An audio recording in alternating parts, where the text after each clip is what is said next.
What's up, people? Guys, first I'm so sorry about the voice quality since I'm not on my main PC and this is not my main microphone, and this one is not enough quality as I have my Shure SM7B on my main PC, so I'm so sorry about that voice quality, but I had to record this video since this is highly important part. If you're interested with Aion 2, we have an existing FGT test on the Korea right now and the NCSoft office, and there is the leaking video which I'm gonna explain, and that video giving a shit ton of information about the game and you need to hear. Before this everything, I wanted to show you the Throne and Liberty FGT test because this is the high important part you to understand. The FGT test does not mean the polished game. No, it does not mean that, and if you play the Throne and Liberty at least once, you would understand the difference between the released game and different between the FGT one with the UI elements, with the skills and everything about the game. Let me show you some examples, okay? So let's go and let's see the quickly ones. This is the UI for Throne and Liberty at FGT test. Check this UI, wait, give me a second, this one. You see the difference. This is whole different. I mean, whole UI is the difference. Check the skills. We have only 5, 6, 7 skills here. And in the original Throne and Liberty, we have the 12 plus 8 skills with the Q and such other stuff. So even the skill bar and skill UI is the totally different from the polished version of the game right now. Let me show you a bit more.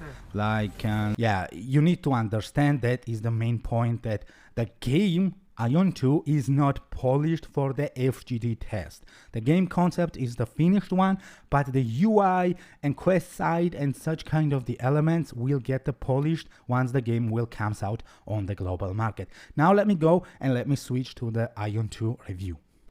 Alright boys, this is the AI translator by the YouTube, and this guy pretending that he was on the FGT test. This is not 100% information, but this is the highly possible variation of the explanation of the game. Now, this part was customizing, and I can tell you one thing. The customization is the best of any game that's ever been released. It's so detailed, so well made, so detailed, and so much. I'll give this a 5 out of 5 star rating. I have nothing to complain about. But what's the problem? If you look at these pictures... Alright, he said that the customization in a game is 5 out of 5. Guys, if you ever played Aion original, Aion 1, you could imagine the customization. Since in 2009, that game was a revolution on the customization side, and it had amazing, tremendous customization. So, of course, the Aion 2 would have the similar, amazing, and crazy beautiful customization. And looking at this, there was no limit to the number of instant resurrections you could buy at the time. Of course, it may be available in the official version, but it was sold for around 100 dice, and if you use that, you would immediately be resurrected on the spot. So you would continue to be resurrected even when you died in a dungeon, and even when you died in the abyss, you would continue to be resurrected. This was around 100 Gaia, and I saw that the in-game purchase points were eating into these kinds of secondary things.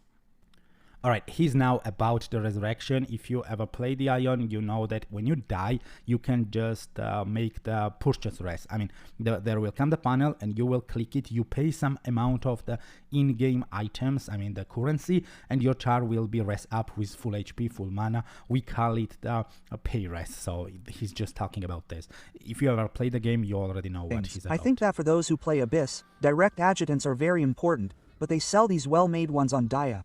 But they don't sell... I think Dia is in-game currency. ...them for that much. After that, I don't remember exactly the dungeon, but there's an action point limit of around 320. There's an action point limit of around 320, and if you play one round and use up all your action points, I don't remember exactly whether it's 20 or 40, you can recharge this dungeon by selling the action points for Dia. So these are in-app purchase points. Is there a gacha? I reduce the cost as much as possible. When you use this gacha, it's different to say that you're guaranteed to get 10,000 won and not knowing what you'll get for 10,000 won. Since the points that can generate sales right now have just come out, I didn't say that there's no gacha at all. Alright, here's about the gacha system, like a box system and some kind of the system, but for the Koreans, the gacha is everything. Like, for example, if you can purchase this 320 abyssal coin, I think this is the kind of spending mechanism for the abyss. Abyss is the where the PvP is happening from the Helios and Asmodean side are just bringing each other and they are fighting. So I think if you want to participate that content, you need to recharge your abyss with this 320. This is kind of timer or limiter point. When you farm, it gets lower, and those kind of the currency. And with that gacha system, I think he's saying that you can recharge it, and that's why he's calling the gacha. But we won't aim for gacha as much as possible, and we'll try not to make items that are greatly different. But we can't trust it 100%. Now, the next UI. The UI is very similar to the mobile. Guys, you need to understand, check this. This is the Throne and Liberty's existing UI, and I will show you the UI of the FGT again. This was the UI. Check the difference, guys. Check the difference. This was the Throne and Liberty's UI at the FGT test. Do you see the difference? How huge amount of the difference is there with the UI for the FGT version of the game and UI for the polished version of the game? That's why I wanted to see the first part of this video about the TL's FGT test, because this is clearly showing that FGT does not mean the finished polished product for to give it to the global audience. It's for the small amount of the people to test the content of the game and not UI or some things, because they can change easily and they can change anytime. Now, the next UI. The UI is very similar to the mobile game UI. Oh, this is not good, but again, it needs to understand what he means about the mobile game's UI. Let's him to explain. I think it borrowed D. The quests you see here were the same, so when I saw this, I thought, oh, this is almost the same as TL. It's almost the same. Oh, I don't know if they made it like this because it's mobile, but the quests on the right were the same. There were a total of skills. So there were 4 main skills. Alright, the quest area is the similar as the Throne and Liberty, and I don't think it's the problem for anyone because this is so comfortable quest area, and a lot of MMORPGs have the similar, the right side quest areas. Even the Aion original have the similar right side quest areas. Now he's talking about the number of the skills, and again guys, on the FGT there is way low amount of the number of the skills before the polished game. Even for the Throne and Liberty situation, we have 1, 2, 3, 4, 5, 6 one side, 6 second side, 12 active skills, 4 blocks and auto attacks and some kind of the skills, and 4 section for the foods and extra ammunition. So yeah, in the FGT, Throne just had 6 skills, so we have the double more skills on the released and polished game. 4 stigma skills, and then link skills. So there were 4 main skills, 4 stigma skills, and then link skills like the Q or E skill. So he's about the 4, actually 8 actual skills, and he was about the Q&A, that's kind of the block and auto attack. Evasion skill, Shift TL, and this is very similar to how it looks now. It was a system where you put skills into points. When you put a lot of 10 points into a day skill, you get additional abilities depending on how many you put in. For example, if you take 4 copies of skill 1, it gives some extra damage, or if you take 6 copies, it increases damage, and so on. I think this is a translation mistake maybe, and he's just talking about the enchanting skills, because otherwise to give the point there can be some trees, like for example one skill you can boost it and you have some amount of the points, and one skill you can boost it, second one you can boost half, or it's just the enchanting. This is the auto translation, so this cannot be the highly 100% current. You can take 10 maxi points per skill and you get. Okay, it looks so similar as an enchanting skill. 10 max point for each skills means that it is the 10 plus. I mean, you are just enchanting your skill. Additional skills at each stage. So when you're enchanting your skill, you get additional options. Not only the power, it get additional abilities. So there are passive skills, active skills, and stigma skills. You know, it was the similar like in Throne and Liberty back in the days when the game released. For example, if injecting Venom, if you had it for the green stage, like in +5 green, it had some abilities, but if it would move to the purple, it had additional abilities. But before the global release, it was on the Korean release, but before the global release, they removed it and you're just enchanting your skill to increase your power, but you have all type of the abilities at the early stage of the skill by itself. When I was killing, TL was pretty similar. Well, the problem with TL was that there were time-based quests that came out depending on the time zone. The game also has time-based quests, so there's one that comes out at 12 o'clock, one at 1 o'clock, and one at 2 o'clock. There, you get key items and equipment. Alright, I think he's talking about now the dial quests, like in event ones for the active zones, event ones when on the 1st PM there is some different event, the 2nd PM there's different, 5 PM there's different. I think he's talking about like this. And depending on your rank, so you should definitely go. Since it's a manual game, they created content here and there. Also, although it's a manual game, it has automatic pathfinding. I said that doing the battle manually would be too much, but hey, the automatic completion was really good. If you press Alt 1, you'll automatically go to that quest. If you press Alt 2, you'll automatically go to that quest. So Alright, he was about the automatic translation. It can be means that delivery, or and I actually say that if you click on the quest, he will lead you. Does it mean that it automatically leads you? He said it's automatically, but you know, again, this is the Roach translation, okay? So is it like can just click on the quest and all the way he will go, the character will go by itself, like in Odin Valhalla Rising, for example? Or it means that it just automatically delivers it and you don't need to go to the NPC where you get the quest to deliver it again. That's a bit interesting. So even old men can easily find the quest without getting lost. There's automatic pathfinding. However, the battle is manual. So you can't say that this is 100% accurate. So battle is manual, okay. But you need to understand, guys, that NCSoft said on the Aion 2 interview, that the first live stream we ever had, and there is no second one, that there is not any automatic feature in the game. There is no auto farm, there is no auto PvP, there is no auto combat, and there is not any single automatic feature. That's why I think the character is not moving to the quest, it's just delivering the quest. I mean the auto deliver.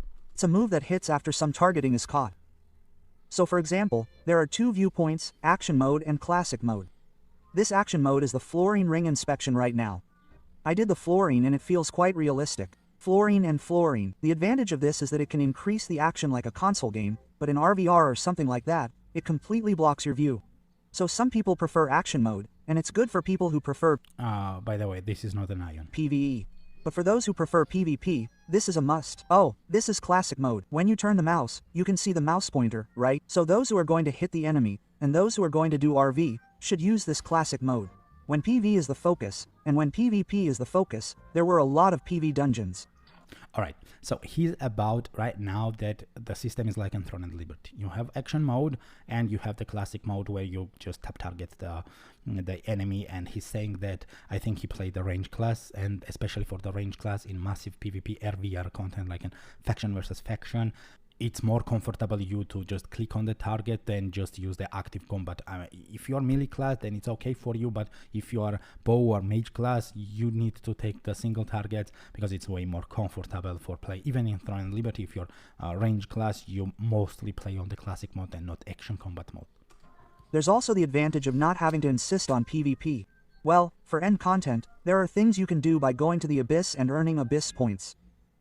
So depending on which you want to focus on, you can change the mode.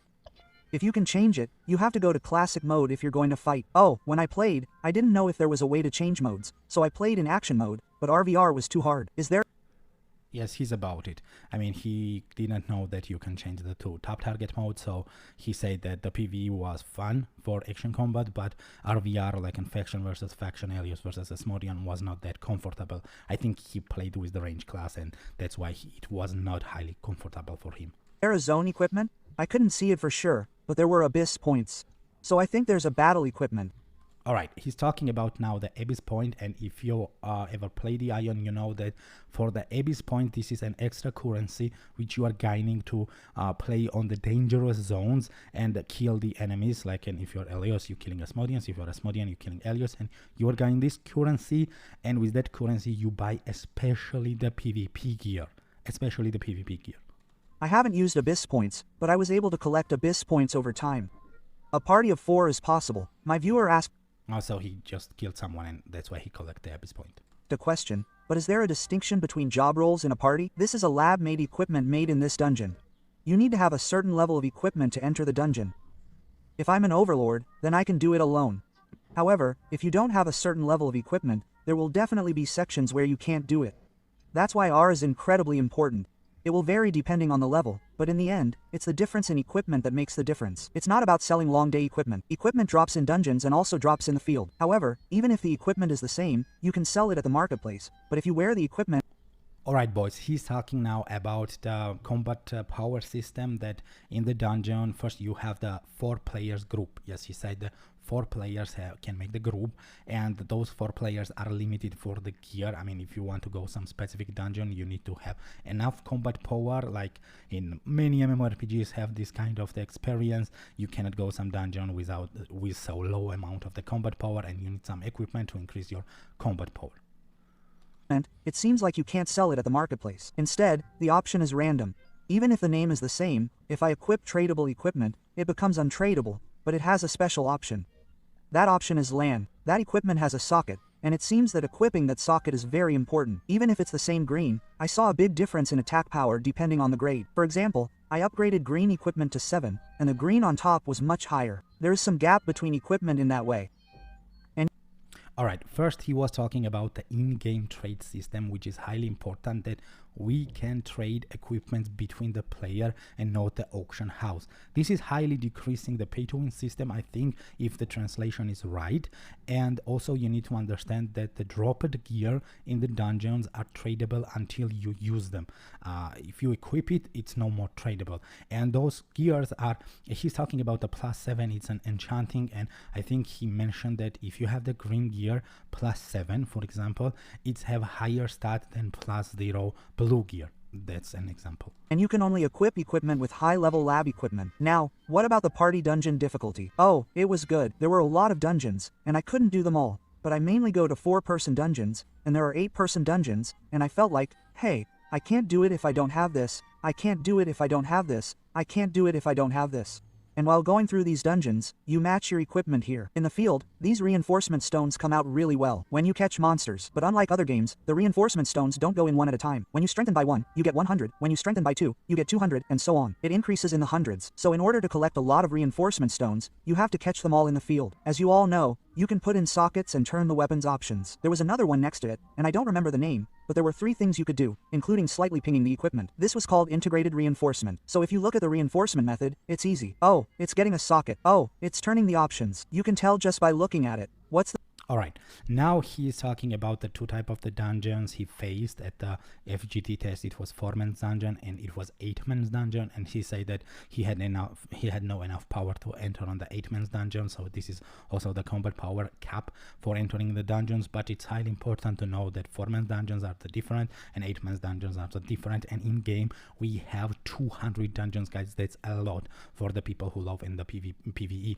Also, he was talking about how to get enchanting power, enchanting stones for the gear, and he was about that you can farm the dungeons and you can farm the field to get that type of the items to enchant your equipment. the spec?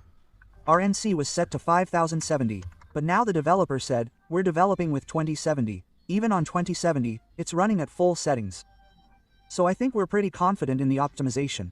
Since we ran it on 5070, we had really good graphics and a great environment to play the game. But since we developed it on 2070 and said we're running it at full settings, I think the optimization will come out well. Alright, now he's about the game optimization, and beside the Chrono Odyssey, the crap game optimization, the guy is talking about that the game is comfortable to play even on the 2017, but on the FGT areas they had the 5070s, and on the 5070s the game was feel amazing. 5070 is the mid-range graphic card, and he's about on the max settings, he's about the highest settings possible to get max experience with the environment and the beauty from the game. So guys, the Aion 2 have the highest optimization for your computer hardware requirement side, so don't be scared that if you have low-end PC, I think on the lower graphic you can still play. And again, guys, this is the NCSoft, highest power money company, and even Throne and Liberty, if Throne and Liberty fucked up on some specific scenarios, that game had amazing engine and that game had amazing optimization. My friend was even played with the wood PC, you know, you can play the Throne and Liberty with the wood PC. That's so good for the game engine side, and Aion 2 will have the similar high optimized power engine. Optimization for the mobile version is also important, but I think we'll have to wait and see. So he have no idea about the mobile version optimization because it was the PC FGT test. Well, the impact and graphics are about average, but that's not what I'm talking about. It was okay. There's a 1-to-1 trade. There's a 1-to-1 trade. And there are so many dungeons that I didn't have time to clear them all. But I was surprised that there were over 200 types of dungeons. But there were a lot of dungeons that I could see. The controls are pretty good, and then you get to choose your traits. Alright, he was again one-to-one trait. It means that you can just target the player and just trade him any type of the items. This is the in-game trade system between the players. That's awesome. That's amazing feature. And he was about the dungeons, and again, as he said, 200 dungeons. There was a lot of dungeons, and he couldn't participate for all those 200 dungeons. If you think about this board, it's easy to choose your traits like a board. For example, if you choose here, you get attack power. If you choose here, you get mental power. If you choose here, you get defense power, and so on. It's like a board, but here, there are green, blue, and orange in the middle. Green is mainly for critical hits or attack power, blue is for skill +1 enhancement, and orange is for damage ping and other good options. So, you start in the center of the board, and when you decide which way to go, you look at the green, blue, or orange and choose, and I think it's good to go with the shortest route. You can also earn the points in the game.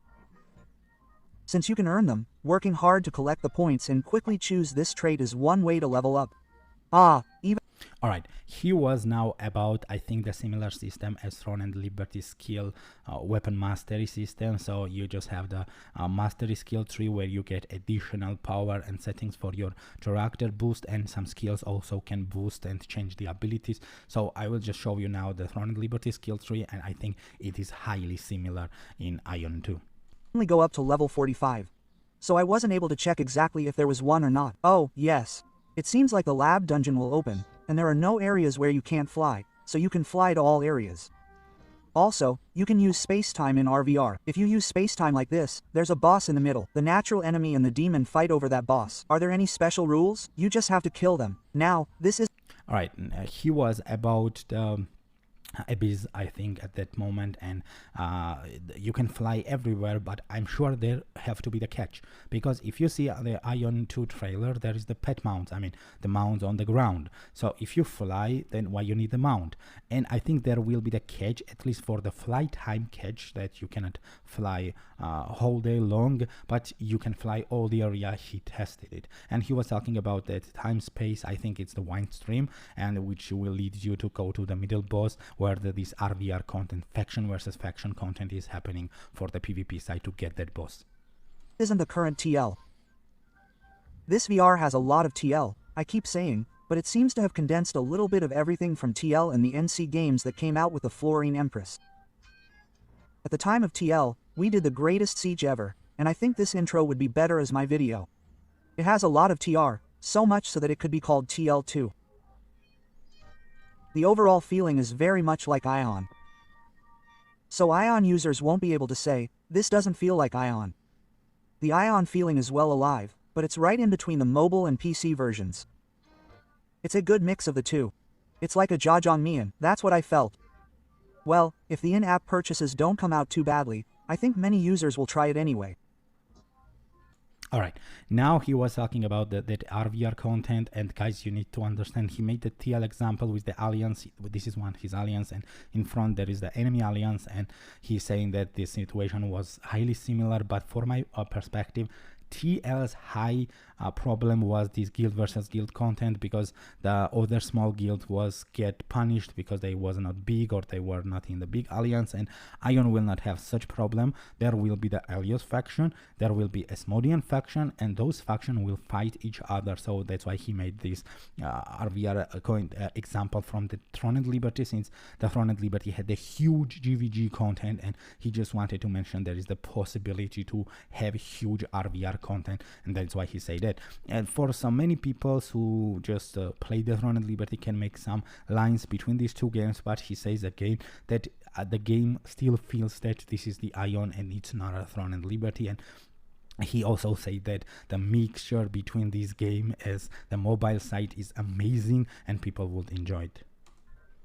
I think it's almost the last chance for NC, so I think put a lot of effort into it. Yeah, so he's about that the Aion 2 is the last chance for NCSoft, since there is no huge upcoming game by the NCSoft next year, so they put a lot of effort to Aion 2 to be the successful game, and that's why this is their last chance. The atmosphere on site was really good, and strangely, there wasn't a single person around me who was a Danshian. So I thought, wow. Oh, he said that there was the 40 to 50 people, 4050 people around for the first day playtest. Wow, I'm the Danchian among all these people. But I definitely give a score out of 5. Overall, I think it deserves a 3.5 or higher score. Alright, he gave the game, after he played the Throne and Liberty and many MMORPG, he said that he was especially one and only guy who was in these 15 people who was highly played the MMORPG all of his life, and that's why he was curious. And from his perspective, he made the maximum 0.5, and he's giving the game 3.5 to out of the 5. This is the high score, and he's saying that it could be the higher one. And guys, remember, this is the FGT test. The FGT test, when you are comparing some games on your faced FGT test, you're comparing the polished games, okay? If you compare Aion 2 with the Throne and Liberty, you're comparing the polished Throne and Liberty to FGT Aion 2. If you're comparing this game to the Arcade, or if you're comparing this game to the New World or Lost Ark, you're comparing the polished games versus FGT Aion 2. And at this matter, I'm dropping the copium. Yes, that 3.5 or higher point is the highly positive score. This is the highly positive score. If you have the 3.5 score from 5 maximum at the FGT stage, that's the huge. And just check the picture. This is the Throne and Liberty's FGT test. And this is the Throne and Liberty right now. And imagine Aion 2 at FGT 3.5, and the polished final product would be amazing. That's my copium. I think it's the copium, but it's the high possible copium. I think that if you guys can play games that focus on PV or PvP without feeling burdened by Indian currency, you can enjoy it, but there are still some areas that need improvement. But I'm going to hold my tongue for now. The reason is that I think NC might reveal other things while I'm broadcasting, so I'm going to hold my tongue for now. I came back from drinking until 3 in the morning, so my memory might not be what I missed, so please bear that in mind. And if you have any questions, you can come to our group chat. I'll leave a make the video, so I'm sure I left something out. I hope this video will be helpful to you too. So, why we get the only one review about Aion 2 and the guy was drunk at the end of the time and he does not remember everything. So, this was the total review, guys. Now, Sunday, there will be the second FGT test also, and I will dig more information if someone will share us more detailed information, and I will share it to you. If you don't want to miss those videos, you can just hit the subscribe button and tell me your ideas about what you heard on the comment, and let's make the discussion. And if you even have something new found, the leaking information about Aion 2, please share me in the comment, and I will highly like to take it as advantage for the next and second video about this Aion 2 FGT test. And guys, if you like the video, hit the like button. As always, see you in the next video.